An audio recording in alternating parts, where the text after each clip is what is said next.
Hi, I'm Laura from Meadowlark Violin, and today I'm going to be showing you my favorite exercise for developing pinky strength and finger flexibility in your bow hand.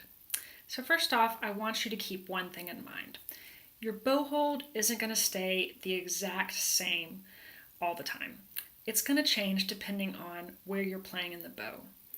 So the last video, I showed you how to get a relaxed bow hold that looks something like this. Your fingers are more or less straight up and down, perpendicular to the bow. And this is the position that your bow hold is going to be when you're playing in the middle of the bow or the lower half. But as you travel towards the tip or the upper half, you kind of lean your hand more towards the index finger. So if you're just beginning, I don't want you to think too much about that. Just remember that you want to strive for your bow hold to be as relaxed and flexible as possible so that it can move. Now for my favorite exercise that I love to teach. So if you're having a lot of problems with your pinky, which don't worry, everyone does at some point, this is going to be a great exercise for you.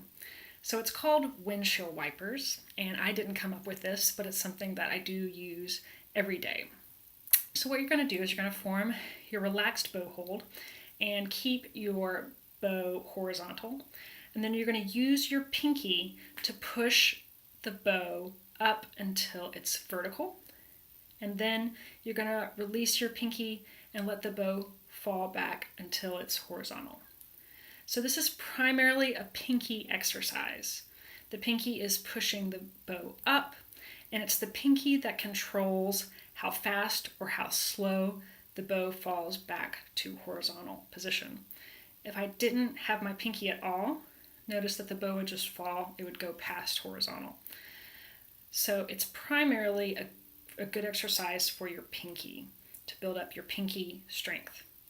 So when I see students doing this the first time, they generally try to do it with their wrist. They do it like this.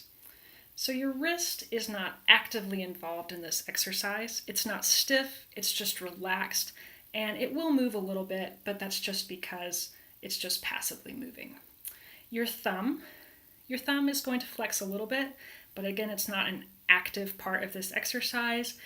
It's just the finger that all the other fingers pivot around. At the beginning of the video, I told you that your bow hand doesn't stay the same all the time. It changes depending on where you're playing. In the upper half, you're leaning more towards the index finger, and then you're going back to this in the middle and lower half. So when you're doing the windshield wiper exercise, you're actually mimicking these positions. So you're starting off in this neutral position. As you push your pinky up and the bow is vertical, that's actually the position where you're leaning in with your index finger when you're in the upper half. And then as you let the bow fall, you go back to this neutral position for the middle and lower half. So this is a great exercise to start practicing that transition that your bow hand is going to go through as you're moving from the lower half to the upper half of the bow. So this exercise, I love it because you can do it anywhere. You can do it with a pencil. You can do this in the car or wherever you are several times a day. It's actually a little bit easier with a pencil because you don't have the extra weight of the bow, so this might be a good place to start off.